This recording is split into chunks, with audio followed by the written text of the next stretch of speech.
yaitu sambutan kedua BTM di Cordoba yang insya Allah pada kesempatan ini saya sapa presentasi Bapak Profesor Dr. Haji Muhammad Idris Lembu, Magister Agama.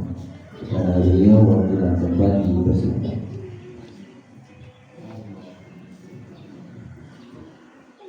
Assalamualaikum warahmatullahi wabarakatuh.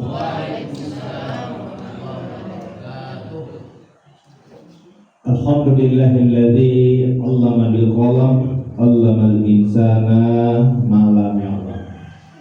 Asyhadu an la ilaha illallah wa asyhadu anna Muhammadan abduhu wa rasuluh. Allahumma salli wa sallim ala Muhammadin wa ala alihi wa ashabihi ajmain, amma ba'du. Baik, sebelum saya mulai sambutan ini, ibu-ibu barangkali maju-maju ke depan sini supaya lebih afdal ya, karena bapak dengan ibu selalu sejajar, seimbang sesuai dengan Al-Quran, mu'minina wal mu'minat, ya, itu selalu seimbang, equal.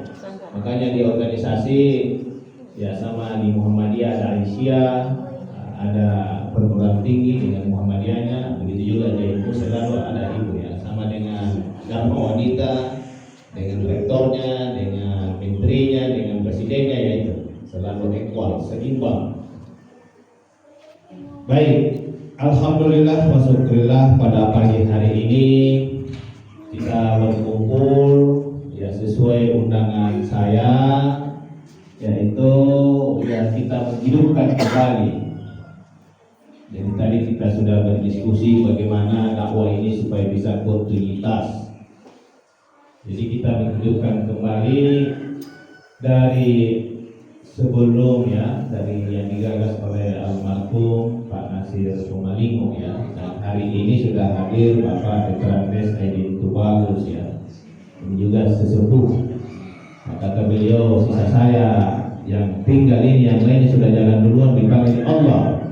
Ya mudah-mudahan diberi kekuatan, kesehatan, dan semua kita ini, semuanya ini akan kembali kepada Allah.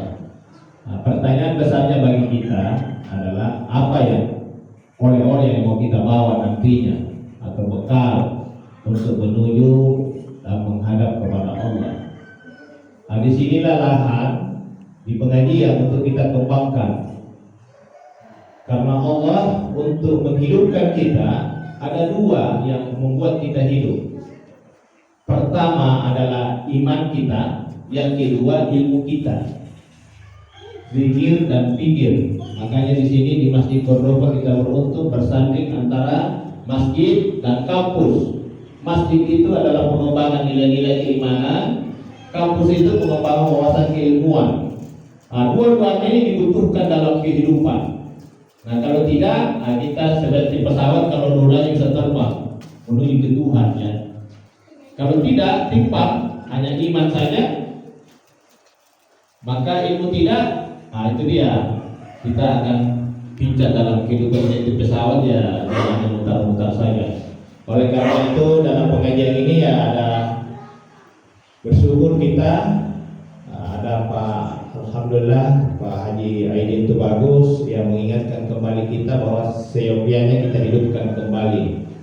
Dan sambil kita menunggu ini Pak Hussein Otaya apakah sudah jalan ke sini atau bagaimana. Tapi sebelum kita mulai, kita presensi dulu. Dan sebentar kita presensi berapa masjid yang hadir ini. Ada Hidayatullah yang saya ingat ya, ada Nur Taqwa, ada At-Taqwa, apa lagi? Oh, Hidayah sudah, alhamdulillah Hidayah. Tetangga kita ini. Nah, apa lagi yang hadir ini? Asadi, alhamdulillah ini Ibu. Nur Taqwa, ya alhamdulillah. Nah, yang lainnya, karena ini ada 12 masjid. Nah, ini kita sengaja kita undang semua, digagas ya. Saya selaku BTM alhamdulillah sangat bersyukur kehadiran bapak-bapak, ibu-ibu di masjid saya ini. Dan hanya saya mau melanjutkan pandangan pikiran dari Pak Nasir ya, bagaimana kita meningkatkan, mengembangkan syiar Islam, yaitu dengan nilai-nilai keimanan tadi yang kita tingkatkan. Jadi dalam Al-Quran yang kita dahulukan dan paling utama iman dulu. secerdas apapun kita, kalau kita tidak yakini, ya itu tidak jadi. Makanya iman dulu. Ya fa'illahu ladzina amanu, nah, amanu dulu, iman dulu. Baru sesudah itu ilmu. Jadi iman dulu, baru ilmu. Nah, bukan ilmu dulu, baru iman. Iman dulu. Karena kita yakin dulu, yakini bahwa ya, ilmu itu akan jadi. Nah, itulah sebabnya kita mulai dari masjid dulu. Nah, pengembangan wawasan kita, bagaimana caranya untuk kita tumbuhkan nilai-nilai keyakinan kita. Jadi sekali lagi selamat datang bapak-bapak dan ibu-ibu di Masjid Cordova. Suasananya seperti ini. Kita berencana ke depan ini alhamdulillah sudah didesain oleh Pak Nasir. Sisa kita ditambah di depan. Kemudian balkonnya kita perbaiki di depan sedikit.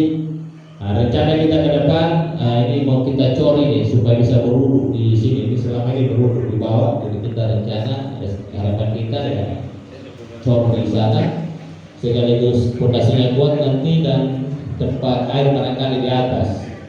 Nah, itu rencana. Nah, tentu ya ini ada Hidayatullah karena kita partner dengan Hidayatullah bagaimana dakwah kita kembangkan. Berikutnya kita tentu punya ekspektasi harapan sesudah masjid ini kan ada masjid berikutnya. Ada 3 model dakwah yang dibangun sejak masa Rasulullah. Apakah dakwah kita ini dalam bentuk akar, artinya kuat memunjam sehingga eksistensi ini antara kekuatan akar ini dalam dakwah kita dengan jamaah itu bisa bersahabat. Ya. Yang kedua ya seperti batang tegak lurus, kokoh. Yang ketiga ya seperti tangkai-tangkai atau daun-daun. Ya, ada dakwah kadang-kadang musiman, ya makanya ada musim gugur, musim semi, ya musim hujan. Nah, mudah-mudahan kita tidak musiman ya majelis kita ini. Ya saya berharap kepada pengelola Pak Haji itu bagus ya Pak Haji ini mudah-mudahan kontinuitas kita beri support semangat dalam pengembangan misi dakwah ya khususnya di Kalimantan ini butuh kita penyegaran keimanan dan keilmuan kita tetapkan sehingga kompetisi keilmuan keagamaan ya saya mohon maaf saya ada rumah saya di muslim, ada juga rumah saya di non muslim. Tapi yang paling nyaman rumah saya itu non muslim ketimbang dengan sesama muslim. Kenapa? Karena sesama muslim cenderung itu konflik, cenderung bertengkar. Tapi ada juga yang baik-baik. Di Mahmudi Basana juga ada. Itu ada kecenderungan begitu. Nah, sisa masalahnya kira-kira apa masalahnya sehingga kita di sesama muslim itu konflik, cenderung ada gesekan-gesekan pikiran, gesekan-gesekan perasaan. Nah ini kita mencoba, kita kaji, kita bahas apa masalahnya kita di muslim. Sementara yang orang-orang non Islam, nah ini juga dibelah dalam bukunya Prof. Harun. Ya mengapa orang-orang Kristen itu ketika dia beribadah datang ke masjid happy gitu, ya kan senyum, ramah gitu. Nah, coba kita di kalangan Islam, pakainya katanya kumuh, susah senyum. Apa masalahnya sebenarnya ini? Kayak stres terus, padahal berhadapan dengan Allah sudah ketemu Tuhan masih stres. Apa masalahnya?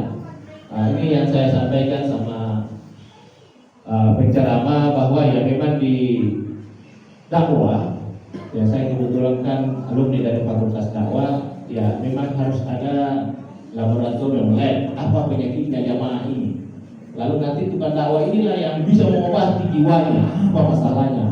Sehingga dideteksi oh ini penyakitnya. Ambillah ayat-ayat yang kira-kira relevan untuk kita mengobati jamaah kita apa masalahnya sehingga selalu happy, selalu nyaman, kita berinteraksi sehingga nilai-nilai keislaman, keberkahan, rahmat akan selalu tercurah bagi kita. Sesuai dengan janji Allah, walau anna ahlul qura amanu wattaqau la fatahna alaihim barakatin minas sama'i wal ardi.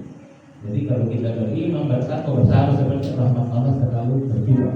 Nah ini yang mau kita buktikan ayat-ayat Allah sehingga kita bisa dan dapat kita bersahabat terus, berkawan.